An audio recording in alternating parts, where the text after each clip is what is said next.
ایک صحابی تھے حضرت جناب سیدنا خفاف بن ایما غفاری رضی اللہ تعالیٰ، انہوں نے بڑا کردار ادا کیا تھا میدان احد میں، انہوں نے اور ان کے صاحبزادے نے۔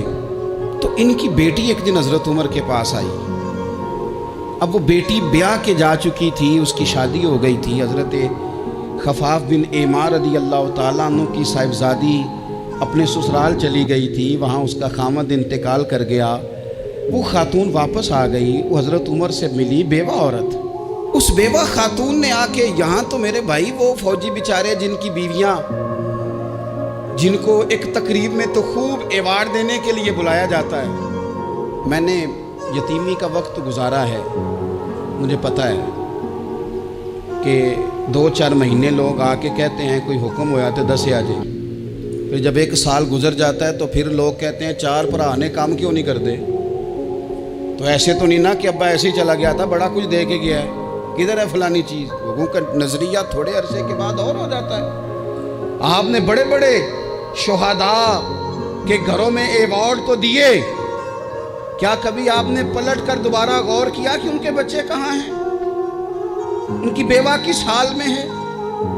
وہ زمانے کی تیز دھوپ اور تیز آندھی کا مقابلہ کیسے کر رہے ہیں؟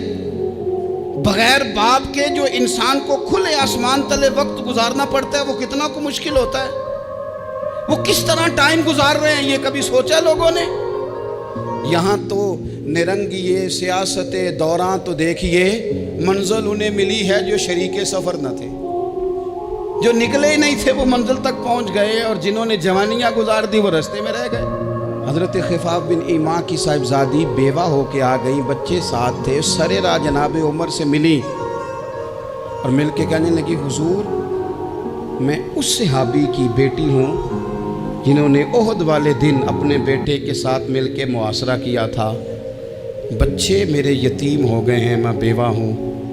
حضرت فاروق اعظم رضی اللہ تعالیٰ عنہ نے فہرست نہیں مانگی، خرچے کی ڈیٹیل نہیں مانگی، تم آنا فلانے سے ملنا، پرسوں 9 بجے آ جانا دفتر، یہ کوئی بات نہیں کی۔ حضرت عمر غور سے کھڑے، اس بیٹی کی بات سنی، چھم چھم سیدنا فاروق کی آنکھوں سے آنسو گرے، دوڑ کے گھر گئے، ایک اونٹ نکالا، وہاں سے مال غنیمت کا مال کے بھر کے 2 بوریاں، اور بوریوں میں کیا تھا؟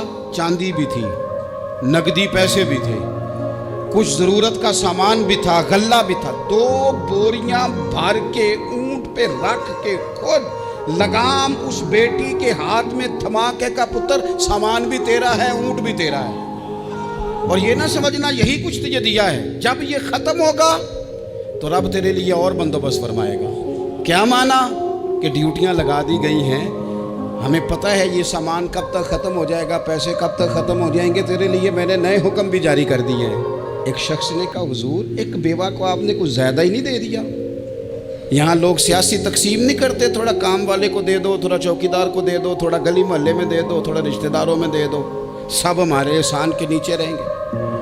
کہا ایک ہی خاتون کو آپ نے اتنا نہیں دے دیا؟ تو حضرت عمر ناراض ہو گئے، فرمانے لگے تجھے تیری مار ہوئے، میری نظروں میں آج بھی وہ جلوہ موجود ہے جب اس کا باپ اور بھائی میدان احد میں کافروں کے خلاف لڑائی کر رہے تھے۔